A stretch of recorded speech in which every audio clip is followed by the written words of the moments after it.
Hello, everyone, and thanks for being here today. I'm here with Steve Heckeroth, the CEO and founder of Renewables, to talk about their electric tractor. But before we get into today's subject matter, I need to take care of a couple small housekeeping things because this is an SEC regulated investment offering. There's certain things we can't talk about during our conversation today, but it's all on the investment offering page on Highlander. So I'll drop the link in the chat. And if you have any questions related to deal terms, forward-looking projections, it'd be great if you add it as a question on the discussion section right there, so everybody can have the same access to the same information, which is why we can't talk about certain things. Anyway, enough of that. We are going to have a Q&A. And so I hope that you add your questions. We're not using the chat function in the More button on this right-hand side. You can see the Q&A, and that's where we'll be hosting our questions. And I hope to see some from you. Okay, so with that, I'm going to turn it over to Steve, and we'll start off by walking through your pitch deck. Right. Thanks for the introduction. Happy to be here. So this is just the title slide that says what we do. That's me sitting on the trailer on the back of the E2T. Renewables makes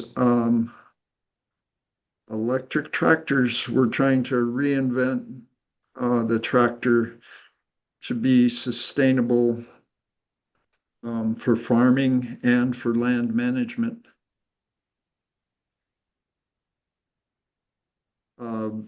The biggest problem with large-scale farming is the diesel tractors are compact the soil, the big operations, and we've lost about a third of our soil globally because of bad land use practices, and that can all be reversed. So with the E2T is kind of a solution for that. It runs in paths and it has high clearance over the bed, so it doesn't compact the soil in the growing bed. And it's designed to do all kinds of farming and land use management tasks, including mowing, and there's a cover crop seeder there, and there's a potato digger, and the other one is a power harrow with a seeder behind it. So you can use all the legacy implements from walk-behind tractors, and it does it all with zero emissions, and it can be charged by the sun. So it's remote control, which is a lot easier to use than the walk-behind tractors, which you kind of have to muscle around. And we're working with a lot of women farmers who thought they were going to have to quit farming because the gas alternatives are just too physically stressful to operate. The electric motor, there's an electric motor on each wheel. It has instant torque, which is really important for tractors. And like I said, it uses all the legacy implements. You see a flail mower there and a seeder, and in the middle is a compost spreader. You can get it with swappable battery packs for all-day runtime, and it can be solar charged either off solar shade canopy right on the unit. And the reason to do it now is that solar is the cheapest source of energy, and batteries are also coming down in cost. So while that's all happening, fuel prices are going up. Diesel is really high right now, and there's labor shortages, and regenerative agriculture is starting to be understood by a lot of people. So a lot of farmers, and this tractor is designed for regenerative agriculture. So our target markets are small community scale farms, greenhouses where you don't have a lot of room to maneuver, and under solar panels or agrivoltaic arrays, you can vastly lower the cost of the installation if you don't have to drive a big tractor under it. And our tractor with remote control is only 2.5 feet high. So you can work under a lot lower agrivoltaic array. They're they're building them up to 20 feet off the ground so they can get the big tractors under them. And that the installation costs are running over $4 a watt, whereas a regular ground mount is around $2 a watt. So the E2T can run under a much lower solar installation. It can actually do maintenance and mowing under a ground mount solar array. So, and then there's a lot of other markets besides agriculture, which is the next slide. Um, can do fire breaks and take the firemen out of harm's way because it can remote control it. It can do roadside mowing much more inexpensively than the big mowers they use. It can do city parks, golf courses, sports fields. And we are working with a company that's going to do automation so that those kind of tasks that don't require a lot of skill can be, or repetition can be done um, remotely or automated. And it's also because we're doing it in fairly high bill volume, it's much cheaper than most of the robots that are available. They're usually in the $100,000 range, and our tractor right now is $10,000 with the PTO. It's a huge market that we're looking at. This is a global market is $200 billion, and that's for farming. The landscape and mowing market is around 176 billion. So just between those markets, we've got if we could just get like 1/10 of 1% of that market, we would be doing very well. And the US market is only about $30 billion, but that is just for diesel tractors in agriculture. And there's markets way beyond what replacing diesel tractors are, like 600 million farms in the world and only 25 million tractors. So you can see 95% of the farms in the world are working with hand tools. And we can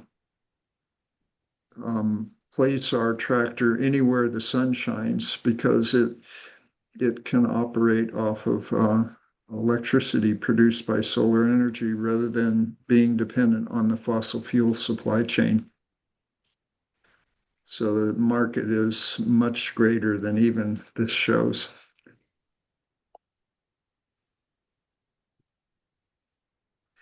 We are partnering with two companies, one to um, automate our tractor so that it can do things like mowing automatically or going down between the vines and in vineyards, or just going down the bed, over the bed, and doing cultivation or bed preparation. And you can either stand on one end with a remote control. It has a 1,000-foot range, or you could, when it's automated, You could just start it out and have it run its course and finish mowing a whole field without any physical work. The other company we're working with is Monolithic. They are developing a wireless charging system, which will make it much easier to charge. It will just dock at a port and charge just like those remote control vacuum cleaners that you see in houses where they go back to their port and charge and then they're ready to use again. So this is just a rough guess of where we would like to go with our unit. We're having a California launch route right now. We've got several out on farms, and we're getting a lot of good feedback. You can go on our LinkedIn or Facebook and see a lot of that feedback. Um, we are going to stay with a direct to customer um, to stay close to the customers and be able to do any service that's necessary the first year. And so make sure we get all the bugs worked out before we go to more dealer or distribution network in all of North America next year. And then starting in 2028, we'll start moving more globally. And the way the economics are working out this year, if we can get to 10 tractors a month, we will be profitable, which is pretty unusual for a young company. And we hope by the end of this year, we're doing 20 a month. So then we would be making a profit of $60,000 a month if we're able to do that. Our team is pretty experienced. I myself have 55 years in renewables and over 30 years in electric vehicles. And our head engineer has 25 years plus in building motors and electric vehicles. We have a lot of people helping us who have worked a lot in sustainability, academics, and scientists.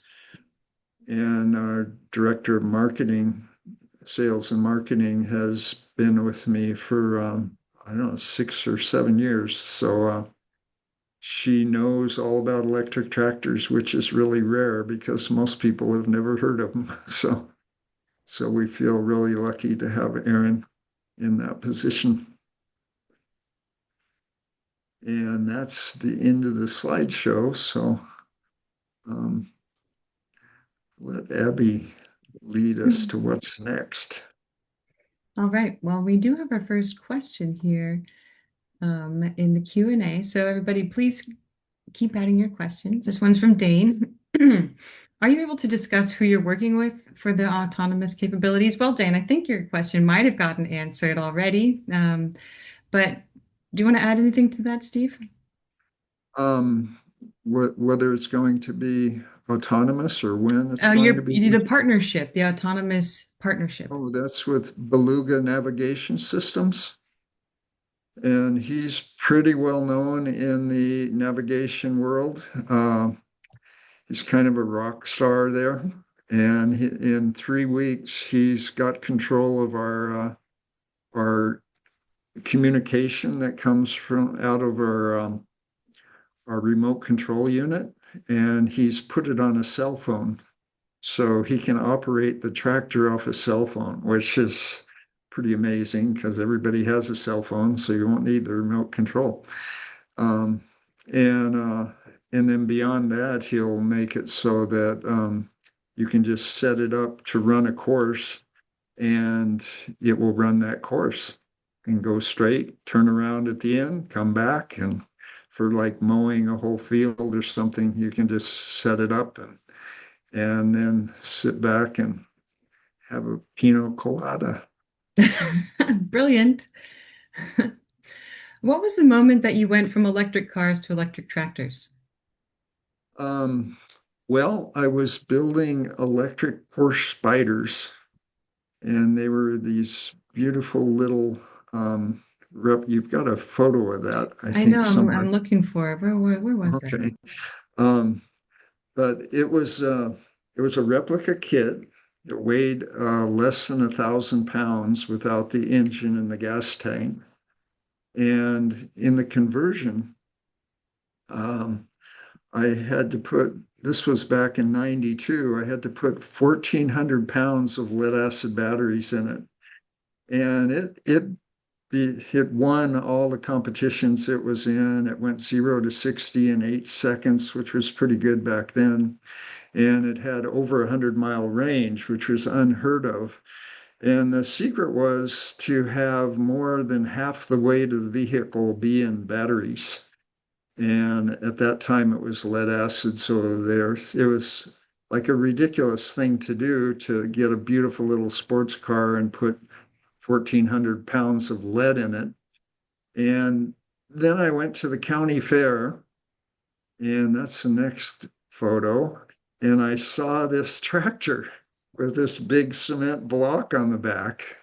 And that was the aha moment. You know, the big light bulb came on and said, tractors need weight for traction and for balance, balancing the weight of the forklift that they'd put on the front. They needed a big weight on the back. So that could be a battery pack. So that was the moment. And then there was the next question.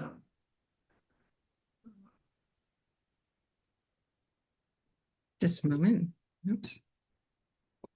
I'm sorry, I can ask the question myself if you Hmm. want. Well, no. Can you tell us about your prior exit and how this came next? Yeah, that was the next slide. Um, I I was building and designing electric tractors for 30 years, but I was mostly focusing on four-wheel tractors. And people kept asking, especially the vineyards, kept asking. There's one slide before that that shows the four-wheel tractors. There they are. Yep, you got it. So these were the tractors that I designed over a 30-year period. Um, and I, it became pretty successful. We did a crowdfunding raise through Start Engine and got a lot of investors. And then a big company came in and asked if we wanted to be acquired. And at the time, they said that they would, take all the innovative ideas and move forward with them. But the four-wheel tractors got so big that they didn't have enough runtime. So when after I sold the company, I started going back to my roots, which was a two-wheel tractor. Back in the 80s, I was a BCS, walk-behind dealer, and I worked on those two-wheel tractors, and I thought they were perfect for small farms. So I went back to working on two-wheel tractors, which is the next slide. And no, that one, yeah, sorry. Um, and I used the implements from the legacy walk-behind tractors and added a PTO to the two-wheel tractor and made it remote control. So that was the start of the new Yeah, company. PTO, that's an acronym you've used a couple of times so far today. What does it mean for It's called power takeoff hmm. or paid time off. And No, why is a that's power takeoff important to an electric tracker?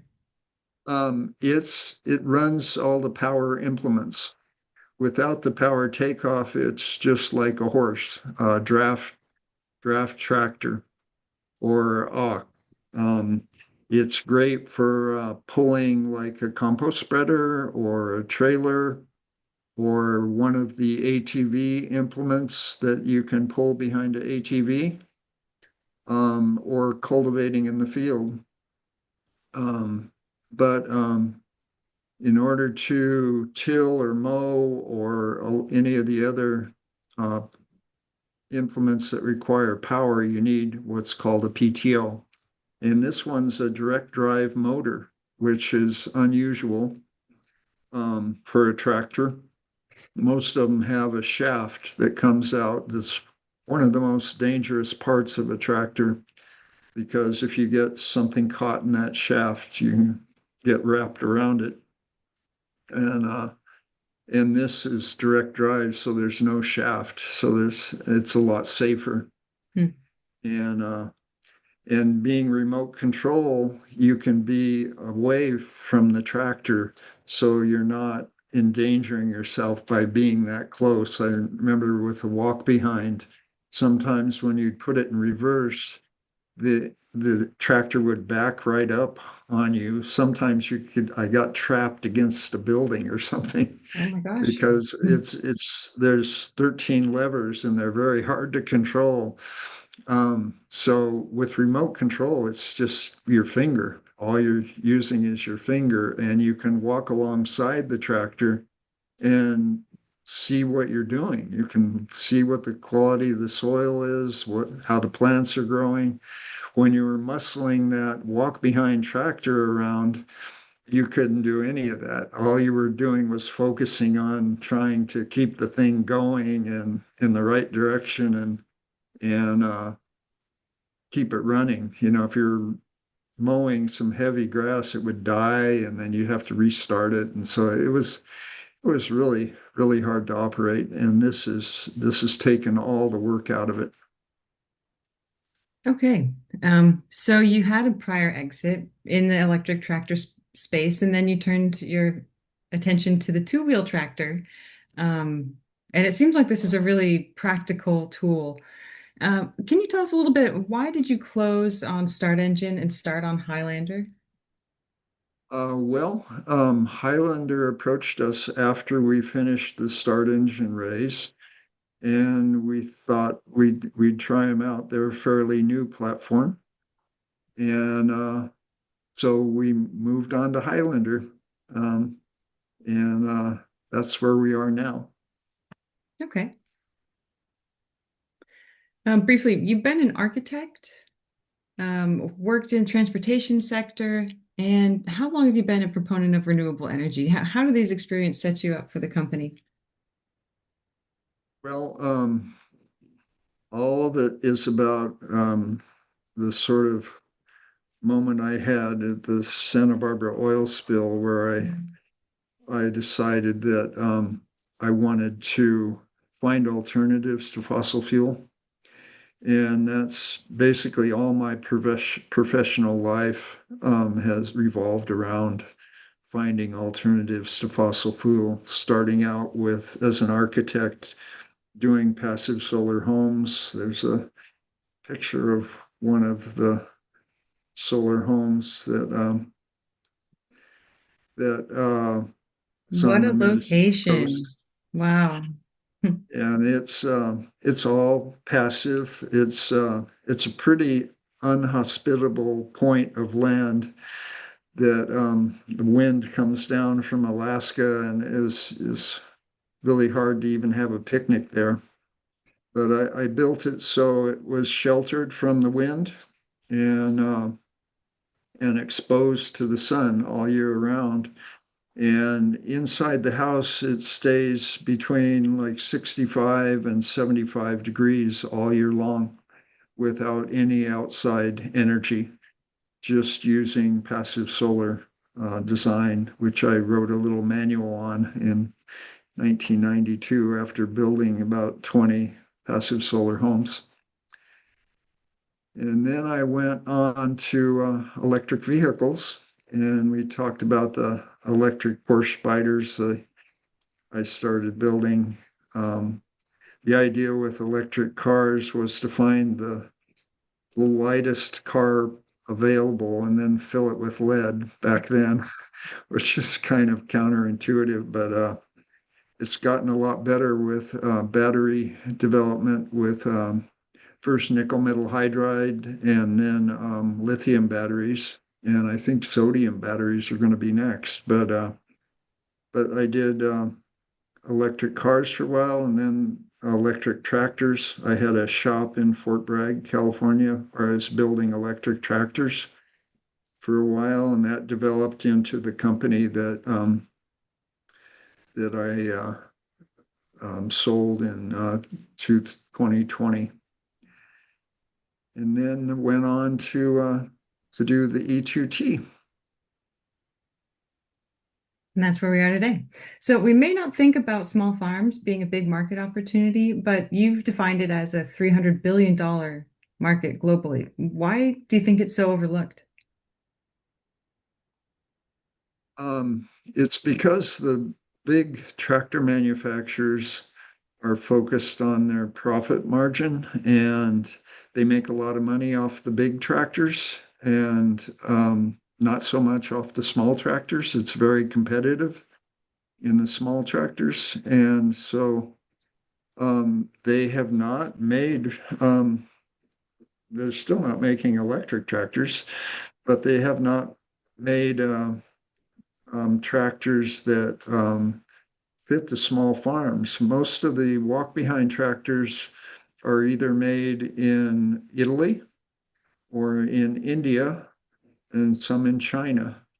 But there's not, there used to be some early in the early days, there used to be some in the US, but I don't believe there is any now. I mean, they sell the ones from Italy, but that's I think the main reason is just there's not enough profit in it, and these companies struggle because small farmers don't have a lot of money. Unfortunately, people don't value good food enough to pay for the costs that needs to make these farms profitable. So, and one of the other reasons is that a lot of them are using hand tools, and it's so much work, and that it's hard to be productive when you're using hand tools, and it's hard to be sustainable when you're using a diesel tractor. So I'm trying to fit right in between there with a machine that's powered from solar energy, so you can be sustainable and productive, and it's affordable. So so I hope to fill that niche that's left by the big manufacturers that aren't interested in supplying small tractors for small community scale farms, which is, I think, where we need to go.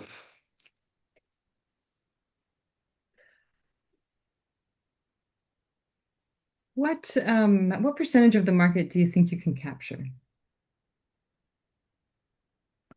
I was really Um, impressed to see that you can turn profitability at a relatively low number of units sold per month. It seems like a rapid path to commercialization. Can you talk to us about the market yeah, share? the market is so huge that, like I said before, if we could just get 1% of it, that would be um, enough to make us successful beyond my wildest dreams at this point. Um, but we hope to start out in California and serve the California market. There's probably 200 farms within 20 miles of our shop here in Santa Rosa in Sonoma County. There's a lot of farmers markets and a lot of farmers supporting those markets. And they'll be our first customers. And we're also selling in Mendocino and Sacramento and Napa and some of the other places down in the Central Coast where there's a lot of small farms.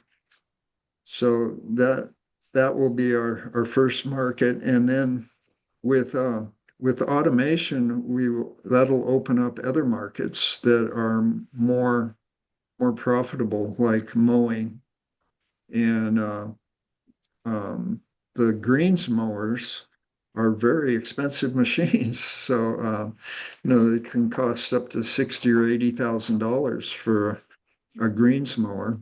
And then if we can get our price down and keep it down, we will be way under that. So we can add autonomy and have take a real market share out of the land management business, and that will support our real interest is to help farmers be more profitable.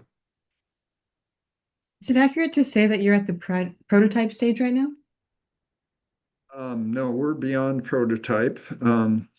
We've been doing prototype for almost 2 years now. Um, and we have beta units out in the field, and we are starting production units. We've got 50 production units, parts for 50 production units that we're making, and we've got 10 beta units that we're putting out in the field. So beyond prototype, it's ready to start production. Question from the crowd. How many units have been sold as of today? Um, Sorry, I didn't get Oh, that one. how many units have been sold today? Um, well, we have a reservation program on our website, and I think there's close to 50 reservations now. So not all of them are in California, which will do first, but next year we'll be able to get to most of those. Actually, there's five or six that are out of the country from all over the world. So it's I'm I hope we don't have to wait too long to get them, but we want to make sure that the unit doesn't require any service for years before we let it out internationally. Also leads nicely into our next question, which is what is your path to commercialization? Well, I think I just talked about that, Mhm. starting in California and direct sales, and then moving across the country to places on the East Coast. There's a lot of interest in farming. Well, all across the country, there's pockets of it, but um, the main places where it's happening are on the West Coast and the East Coast, places like Vermont and places where people are still have small community gardens. And then we'll go worldwide, global. Want to encourage everyone in the audience to start asking your questions if you haven't already. Um, do have another question here. Let's talk about more about the new partnerships. Why is this so important? Why are the partnerships important? Hmm. Because automation is important for a lot of tasks. That's the main reason. And Beluga is moving very fast to get our E2T automated so it can do not only farming tasks better, but also a lot of the repetitive tasks of mowing and other things like making fire breaks for safety and stuff. it automating it will keep people out of harm's way and solve a lot of the labor shortage that we have now. And then the wireless charging system will sort of automate charging. So that's another really important development. We haven't had a chance to show the video yet. Is now a good time to do that? Um, I'm sorry, I didn't get that. Oh, I think now's a good moment to share the video. Oh, okay. Yeah, go ahead. This is a video that was taken in the last few days. There's our front door, and there's going inside our shop. These are the 10 beta units that we've got in production that we're sending out. We've got full facility. We've got a CNC laser cutter and CNC brakes. And we're just assembling, putting them together, making all the parts, motors, everything, and they're ready to go out to the field. That's really neat. That was pretty quick. I Yeah. almost want to watch it again. Um, um, yeah, I'm going to play this one more time. We do have a question from the crowd. Curious what happened with the idionomics buyout. Apologies if you've covered this already. You okay to talk about that, Steve? Um, with the Ideanomics, what happened with Ideanomics? Mhm.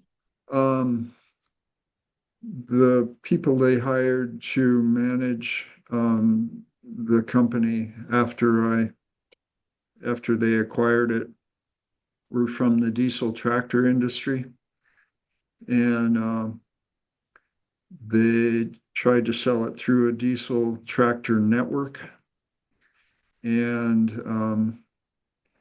the diesel dealers didn't see the advantage of electric. Mm. And so, just like when electric cars first came out, and you went into a dealer, they would put the electric car on the back lot, and you had to really want it to to have them show it to you because their main income is from service. And electric vehicles do not require as much service. There's only one moving part in an electric motor, and there's hundreds of moving parts in gas or diesel engines. And they require oil changes, filter changes, um, air filter, oil filter, all these different maintenance issues on a regular basis. Where electric, and like I've had an electric car for 30 years and never taking it into the shop except for tires. So I originally had a RAV4 EV that was the only one that made it through the California zero emission program because they sold a few of those. All the rest of them were leased, and the auto industry took them back and crushed them, um, which gives you an idea of what some people think of electric vehicles. It's a pretty hard time right now to move forward with electric vehicles because there's a lot of push for using more fossil fuel, and the subsidies for fossil fuel are very, very high and in the billions, even $1 trillion. Um, and most of the wars are fought over fossil fuel. So, and they've taken away all the subsidies for electric vehicles. So it's pretty hard to keep the company going with that kind of environment. And so they went out of business in 2024. Oh, how disappointing. Yeah, so first you lived through who killed the electric car and then who killed the electric tractor. Yeah, that's a movie. I highly recommend it if anybody wants to know the story. Oh, okay. Well, we'll definitely be following up with Nicholas It's saying my after the internet event. He is sent us a unstable. he, Can you uh, still hear me? I can. Okay, good. We'll be following up with Nicholas after the event. It sounds like they're trying to start a farm out in Bolinas, another beautiful part of the country. We've got a question from David about tractor pricing. Is the PTO included in the E2T base price? And if not, how much is the PTO? The draft tractor without the PTO can accomplish a lot of work, and it's 7,500. The PTO is 2,900. So the total cost with the PTO is just over $10,000, which is pretty close to the high-end walk-behind tractors. Great. Well, keep them coming, folks. Any other questions, be sure to add it to the Q&A. Getting to the toward the end of our call time today. So if you have any questions right now, it's a great time to start getting it in. We have one more for you here, Steve. Can you talk a little bit about patents? What patents do you have? Well, I worked for the largest thin film solar manufacturer in the world for 7 years, and I had 6 patents with that company on photovoltaic roofing. It was something called building integrated photovoltaics. I think there's a picture of those.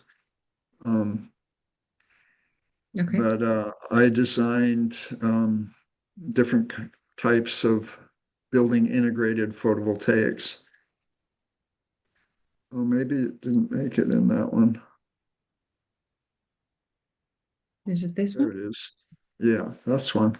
Those are all photovoltaic installations that I sold while I was with the company, and some of them are using my patents. And then in 2010, I applied for a patent for exchangeable battery packs on electric tractors, and I have that patent. A lot of companies use that patent. Um, I could go out and sue them, but I'd rather that everybody use it and we get more electric vehicles out there. Because when you have an exchangeable battery pack, it allows you to have continuous runtime. And when you use the hitches on a tractor to exchange the pack, then it becomes just like an implement. You can exchange it very easily. And one of the tractors I designed has a rear hitch and a PTO. It has a mid hitch for cultivation implements, so you can see what you're doing. And it also has a front hitch that you can put a reaper or a mower or a loader on. So with an exchangeable pack, you can have continuous runtime. With 2 exchangeable packs, you can have one being charged by the sun by a solar array, and then you can exchange it when it's charged and just keep going. David has a follow-up question. It's a technical question about the tractor. What's the horsepower on the PTO? The PTO is 10 horsepower, but it's quite a bit more powerful, and it's instant torque than a gas 10 horsepower engine. So the it's equivalent to the biggest BCS PTO. And there is a 3 horsepower motor on each wheel. So you can do zero radius steering, can do wheel speed steering, and it's very maneuverable. All right, David, I will make sure that the sales team follows up with you after the call. Um, so Steve, you're in the middle of an investment round. Can you talk? Froze. Oh, can you hear me? Okay, I got you. So you're in the middle of an investment round right now. As we're getting to the end of our call today, and anyone can feel free to ask a few more questions. Otherwise, we're going to start wrapping up. What would you tell a potential investor about why right now is the time to invest? Because of the all the crisis we are facing, um, we're paying such high prices for oil. It's a very volatile and it's a finite resource. And so I think that we have to start thinking about alternatives. Like I've been pushing for 50 years for this, and I hope people are finally um, going to realize that fossil fuel isn't going to last forever. The cost is going to go up, and the cost of solar and batteries is coming down, and electric vehicles are the future. Um, they there's no more range anxiety as batteries improve. I have a 300-mile range, which is plenty for an electric vehicle. Um, and with exchangeable battery packs on tractors, you can go continuously. So there shouldn't be range anxiety. And the battery pack that's on board can do all the draft implements.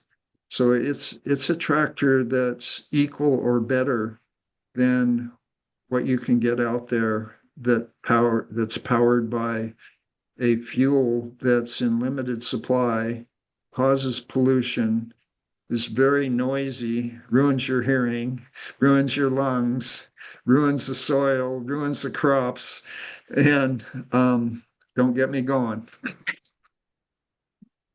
So I just hope that people want to invest in the future and a better life for people. And I know I'm not supposed to talk about climate change, but it should be pretty obvious by now that we have to start addressing that.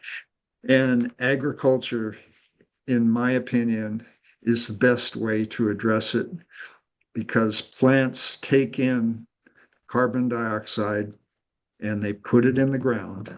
They sequester carbon.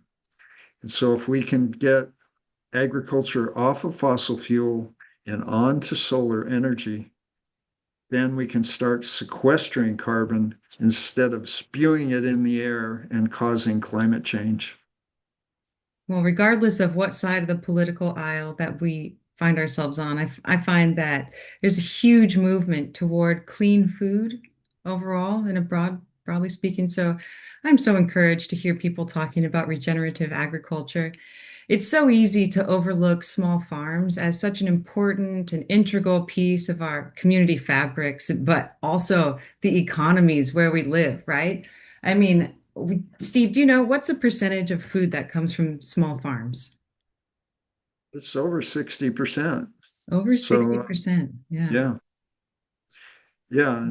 And I hope that it increases rapidly because all over the world, there are small farms that are subsistence because they're relying on hand tools. But with this machine powered off of solar energy, those subsistence farms could be profitable parts of their community, supplying food to their local community. And then um, the huge monocrops that we grow to send over to feed people, they could start feeding themselves. So we wouldn't need to have these huge monocrop farms that aren't so good on the land. We could start having community based. I love going to the farmers market, and you were doing a better job of talking about it than I was. So keep going. Uh, well, it's near and dear to my heart. I feel like smallholder farmers are underserved in so many senses. So it's great to see a modern tool that you finally, um, making their lives easier. But the market opportunity is so much bigger than that, right? I mean, that's probably the highest impact course, but you also have fire management, which is extremely important here in the state of California, and a dangerous job. So the automation is a huge component of, huge prospects ahead for the company. Excited to have this call with you today, Steve. Any final words before we wrap? Oh, I just wanted to thank you so much for this opportunity and being so kind with my babbling Oh, sometimes. hardly. You're And great. thank everybody for tuning in, and I hope you see this as an opportunity and can see that there is a reason to invest, and we really do need it to get to the point of production. It's totally funded at this point through mostly my myself and my wife. So any investments to get us into a profitable company and go on to solve a lot of these bigger issues would be very greatly appreciated. Thank you again. All right, I've just put the link to the investment offering in the chat. It is invest.highlander.ai/renewables. Thanks everyone for being here. Bye.